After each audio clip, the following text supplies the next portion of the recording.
প্রিয়নবী সাল্লাল্লাহু আলাইহি সাল্লামের লাইফস্টাইলের দিকে তাকালে আমরা দেখতে পাই যে তিনি যখন খাবার গ্রহণ করতেন তিনি কোনো খাদ্যের দোষ ধরতেন না।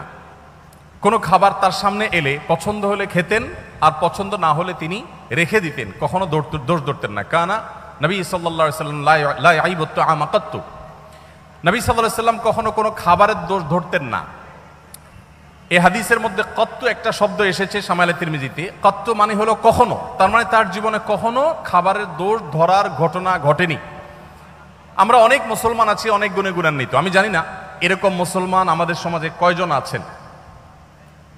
আমরা এখানে যারা আছি তারা কেউ বলতে পারবো কিনা যে আমার এই ক্ষুদ্র জীবনে, ফেলে আসা জীবনে আমি কখনো কোনো খাবারের দোষ ধরি নাই, আমার ভালো লাগছে তো খাইছি, আর না হলে নাই, খাবারের দোষ ধরেন নাই জীবনে কখনো? এরকম মানুষ এখানে আছেন? একজনও আছি আমরা? থাকলে হাত তুলতে পারেন। একজন হাত তুলছেন। আপনি খাবারের দোষ কখনো ধরেন নাই? কিভাবে সম্ভব? খাবারের দোষ কখনো ধরেন নাই? লবণ কম হয়েছে, এর চেয়ে ভালো হইতে পারতো, এরকম কখনো বলেন নাই? মাশাআল্লাহ, তো আপনি তো মহামানব। বসেন। দেখুন, এক এলাকায় একজন হুজুর ছিলেন। এলাকার প্রায় সব বাসায় হুজুরের দাওয়াত খাওয়া শেষ। কোন মহিলা রান্না করে ওই হুজুরকে খাবার খাইয়ে কখনো শান্তিতে থাকতে পারত না। প্রত্যেকটা দাওয়াতের পর ওই হুজুর একটা না একটা দোষ বাইর করতেন। হয় এখানে লবণ একটু কম হয়েছে, না হলে ওখানে হলুদটা একটু কম হয়েছে, কালারটা একটু ত্রুটি আছে, কোনো না কোনো দোষ তিনি ধরতেন। সে এলাকায় একজন শিক্ষিত পুত্রবধূ এলেন বাহির থেকে।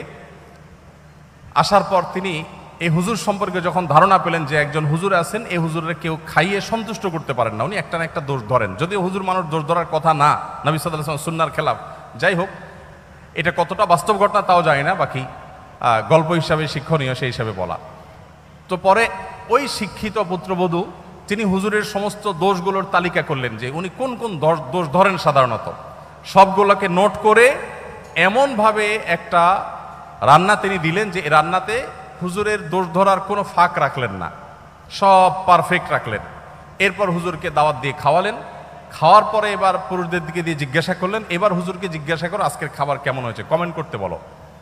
এখন বেচারা হুজুর দেখলেন যে আসলে কোনো কমেন্ট করার জায়গা নেই, তো এবার বললেন যে আসলে এত ভালো ভালো না, এত ভালো ভালো না। তো যে ভদ্রলোক বলেছেন যে আপনি কোনো দোষ ধরেন নাই কখনো, আমি জানি না যে আপনি এই টাইপের কোনো দোষ ধরেছেন কিনা কখনো। যাই হোক, তো আমাদের নবী করিম সাল্লাল্লাহু আলাইহি সাল্লাম সাধারণত কখনো খাবারের দোষ ধরতেন না, কারণ মেয়েরা কষ্ট করে রান্না বাড়া করেন। আমরা যদি একদিন এই দায়িত্বটা পালন করি তাহলে আমরা হাড়ে হাড়ে টের পাবো যে রান্না করা এটা কত মজার কাজ।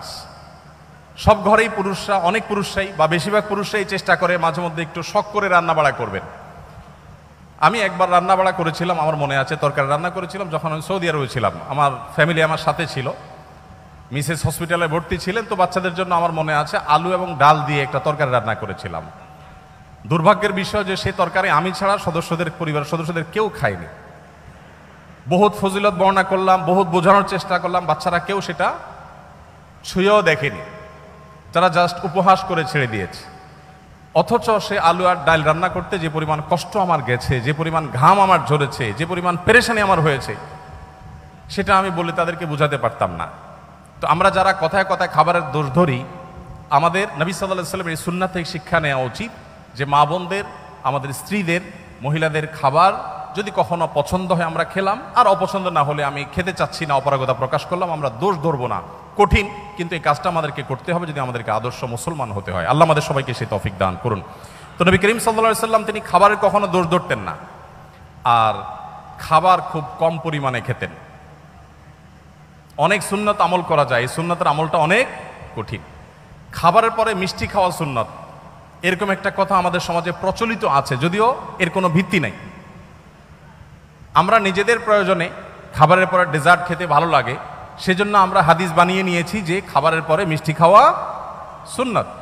নবী করিম সাল্লাল্লাহু আলাইহি ওয়াসাল্লাম মিষ্টান্ন পছন্দ করতেন, মিষ্টি জাতীয় খাবার তিনি পছন্দ করতেন। এর মানে এই না যে যে কোনো খাবারের পরে আলাদা করে মিষ্টির জন্য তিনি ডেজার্টের অপশন রাখার জন্য বলতেন। আগে হতে পারে, পরে হতে পারে, মাঝে হতে পারে, মিষ্টি তিনি পছন্দ করতেন, সেটা ভিন্ন কথা। বাট খাবারের পরে মিষ্টি খেতে হবে আলাদা করে, এরকম কোনো কথা কোনো হাদিস দ্বারা প্রমাণিত হয় না।